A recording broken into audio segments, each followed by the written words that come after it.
the conventional methods that are in tune with a behaviorist paradigm treat language as an assemblage of various parts of language, of facts of language such as vocabulary, structures. Learners are expected to learn these facts by heart, because the assumptions is that once this is done, they can make use of language, they can make use of these facts whenever they are in need in life or life situations. In order to ensure this result, these approaches take recourse to a variety of strategies that take care of repetition of linguistic facts. Moreover, they focus on skills of language which are to be learnt by learners through rigorous practice. The problem central to all these approaches is that they fail to offer a holistic treatment to language. It is fairly easy to recognize, the sounds and the words and some sentences cannot stand on their own, and always we find this in sort of meaningful way in the discussions, discourses.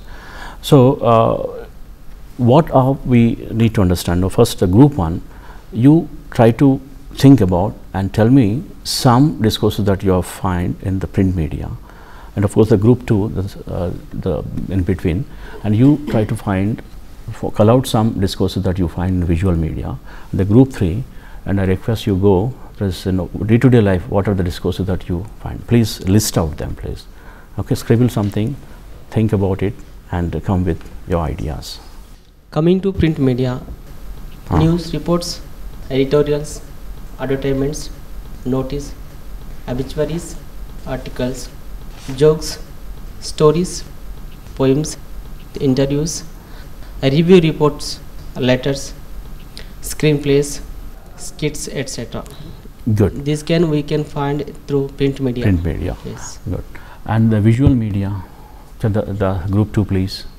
On visual media, we happen to see movies, comedy shows, songs, sports, news, documentaries, and award functions, and of course advertisements by default. Yeah, good. For the day-to-day life, the third group. In day-to-day life, we find the discourses in group discussions. It's like conversations between people who are in the market, and others singing songs and stories. These all we find in group day-to-day life. The good. You have given the fairly a good list of these things, and now shall we call all this as exist in the language? Shall we call them as discourses?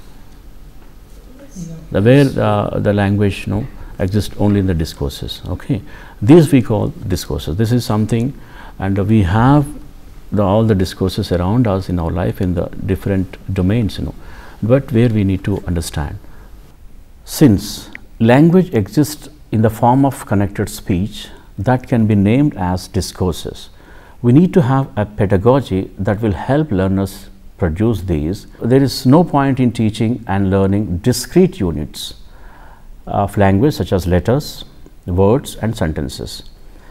The learner have to experience language in use, which means that both input and the output are to be defined in terms of discourses.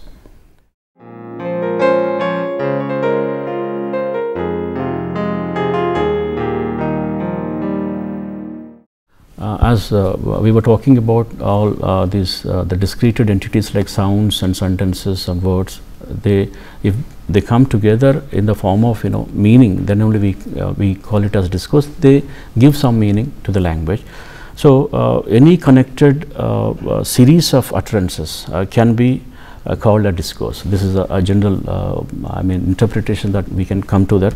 If you really wanted to with this definition kind of thing, a lexicographer might tell us that one of the meanings of the word discourse is related to the use of language in speech and writing in order to produce meaning.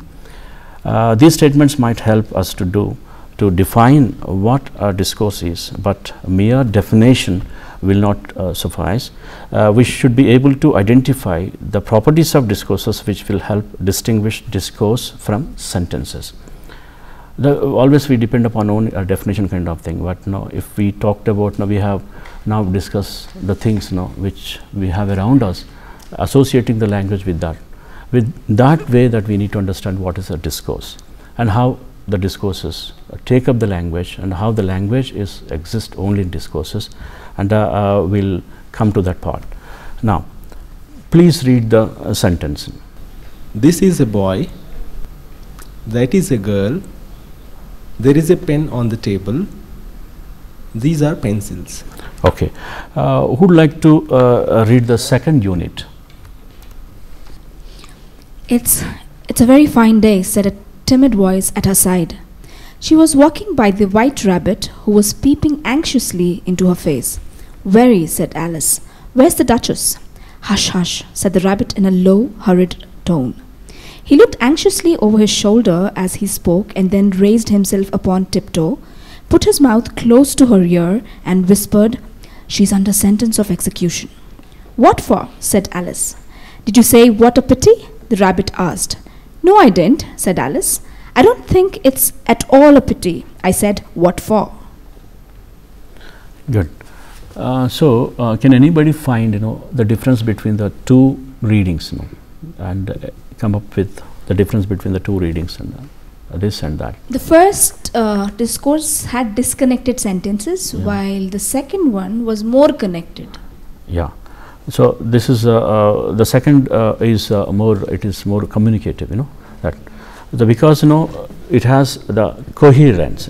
There is some kind of connectivity, and it is the language that can be seen in the discourses, such as conversations, stories, sometimes and dramas also we have this kind of thing. So where we need to go through this area to the classroom situations where the language can make more sensible to the students. This is okay. Yeah, let us examine another specimen of discourse. Watch the clipping. At your service, sir. Some starter, please. How about chicken soup? Oh no, I am vegetarian. Would you like to go for tomato soup? Yes. Anything else, sir? Chapati, dry ones, and vegetable stew. How about fried rice? No thanks. Thank you, sir. Are all sentences in the conversation they are grammatical? Like to go for tomato is a fragmentary expression. We have to use. Would you like to go for tomato? You're right. Are all the exchanges acceptable in this context? And we cannot expect that discourse engaging in communicative situations will consist of all and only grammatically well formed sentences. Let us watch another clipping. So? Oh, nothing. Are you sure? Yes. But why? Just like that. Just like that? We can't put any constraint length of a discourse, and it depends upon the context in which the discourse appears. Sometimes even a grunt of a single expletive, that is a swear word or an expression used in exclamation, can be a discourse provided that it is uttered in a proper context. Or it can be a sequence of utterances as seen in short conversation, scribble notes, narratives, or even a novel that runs into several volumes. The only point that matters is that it communicates and considered coherent in its receivers. Another property of discourse is its subjectivity, and again we'll watch another clipping. Did you take the medicine? No. Good. Did you consult the doctor? No, but I will. Good. Good. Certain pieces of language can be classified as a discourse only by invoking subjectivity.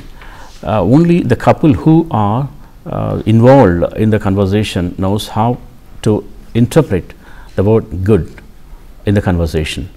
The specimen we have come across reveal another property of discourse. It is called authenticity.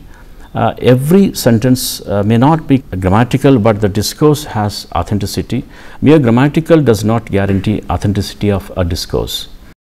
We have seen that discourses have coherence and use grammar beyond the sentence, and have varying length, and have authenticity, and of course and have subjectivity. And discourse oriented pedagogy necessitate the redefining of the curricular objectives in terms of discourse, and not in terms of sentence level relevant grammar. And it talks about only the communication functions. Let us see how it can be done.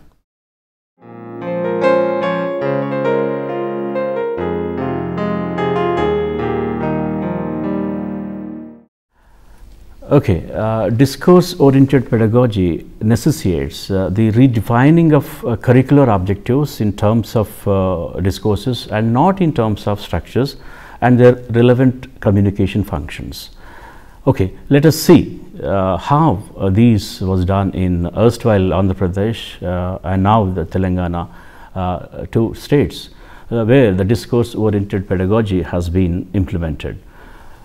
Two important steps are to be carried out. One, identify the discourses that are to be targeted at each level, and two, identify the level of each genre of discourses.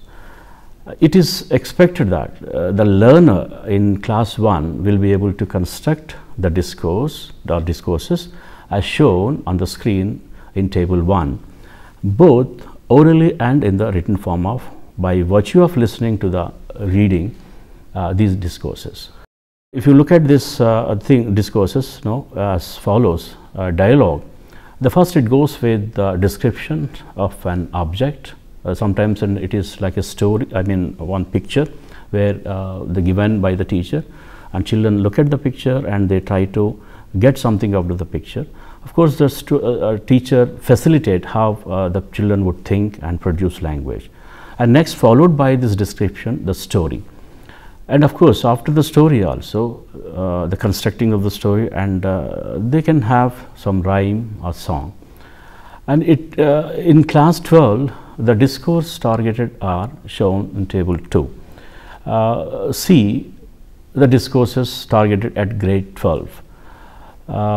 Let me read those discourses. One is novella and letters, personal and of course official, notices for various occasions, comparing, minutes of functions, running commentary like for example cricket and football, etc., profile, biographical writing, short stories, editorial, advertisements, memories, travelogues, prefaces, news reports, critical reviews of stories, dramas, films, essays, soliloquy, drama script, and of course choreography script. As all can be seen from the list of higher we go up, the more number of discourses are targeted. Also there will be differences in the features of each discourse. And I mean at this juncture what we need to focus on. So discourses are the same from the class 1 to 12, but there are the differences in the features of those discourses that we target. And from the class 1 onwards, in the discourse oriented pedagogy, where we focus more on thinking from the end of the students, they take part in the language production and they go in spiraling way, and at the same time the features and imbibing the features when they go grade by grade, and this makes a lot of difference, so that in the finally the final objective of this discourse oriented pedagogy is that students should produce the language on their own with the right facilitation of the teacher. As we have discussed, we have to have a pedagogy that provides a holistic linguistic experience to the learners. It is in this backdrop that discourse oriented pedagogy, that is DOP, came into being. The salient features of DOP have been spelt out in Anandan 2006, which can be summarized as follows. The learners get a rich linguistic experience by virtue of spiraling of discourses and themes. The intuitive idea is that on the one hand, the language input and output of the learners include a variety of discourse, a discourse genre, which the recurrence of same theme, and on the other hand, the recurrence of the same discourse genre, which different themes.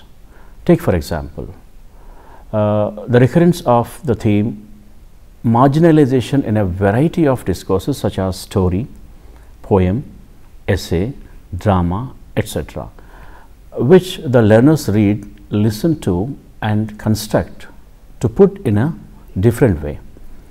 At all stages of classroom transaction, the prime concern is to make inputs comprehensible to the learners so that there is no need to check comprehension. DOP assumes that comprehension is a process that takes place in the mind of individual learner by virtue of interplay of several factors such as the context of discourse, the communicational expectancy triggered in the learner's mind, familiar words, images created through narratives, brainstorming through interaction, procedural features, gestures and facial expressions, code switching, collaboration with peers, etc. DOP takes care of skill development, but this is done with the context of experiencing a variety of discourse genres and writing for a variety of purposes and writing for a variety of audiences also. Skills will not be taught isolating them from their use or by means of artificially contrived skills lessons. No one can read an alphabetic language without taking into account of the connection between sounds and symbols. But these connections are not the only cues readers use to make sense of what they are reading similarly. It is not the word meaning alone, but will help learners to comprehend what is presented to them orally. There are several cues available for learners to make predictions. Teachers will help children learn how to use all the available cues. DOP conforms the whole language philosophy. There is a solid foundation of research stemming from cognitive psychology and learning theory, psycholinguistic and sociolinguistics, language acquisition and emergent literacy, as well as from education to support a whole language perspective. Researchers have found that whole language learners learning or teaching fosters much richer range of literacy attitudes, abilities and behaviors than more traditional approaches, since the focus is on process and not the product. Any teacher who is sincerely interested in becoming a discourse facilitator can become one. In fact, the teacher's role is minimal. We believe that all individuals, whether they are teachers, administrators or students, can grow and change.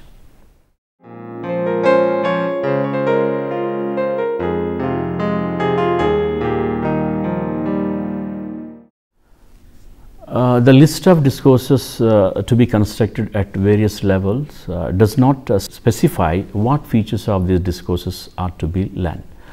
We have to identify the various linguistic levels of these discourses. We developed a fully inventory of all possible features of each of 20 genres of discourses targeted at grade 12.